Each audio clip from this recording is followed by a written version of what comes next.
Friends, welcome to my channel. ఇవాళ నేను చుక్కకూర బజ్జీ ఎలా చేయాలో చూపిస్తాను. చుక్కకూర చిన్న చిన్న చుక్కకూరని కట్ చేసుకోవాలి.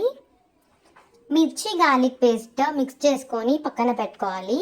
బియ్యపిండి, నువ్వులు మనం పేస్ట్ పక్కన పెట్టుకున్నాం కదా, అది యాడ్ చేసుకోవాలి.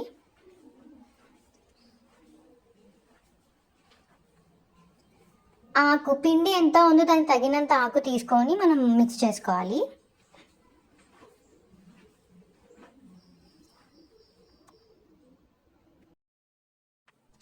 జీలకర్ర పౌడర్, కారం, ఉప్పు అన్నీ తగినంత తీసుకొని మంచిగా కలుపుకోవాలి. ఆయిల్ మంచిగా హీట్ అయ్యాక బజ్జీలు వేసుకోవాలి. నేనైతే చిన్న షేప్గా వేసుకున్నాను. మీరు ఏ షేప్ అయినా వేసుకోవచ్చు, అది మీ చాయిస్. ఎలా అయినా వేసుకోవచ్చు, కానీ టేస్ట్ మాత్రం చాలా బాగుంటుంది. మీరు కూడా ట్రై చేయండి, నాకైతే చాలా ఇష్టం. ట్రై చేశాక కామెంట్ సెక్షన్లో కామెంట్ చేయండి ఎలా ఉందో.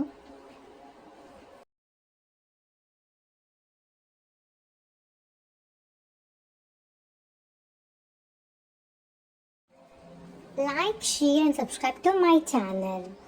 See you in the next video. Bye bye.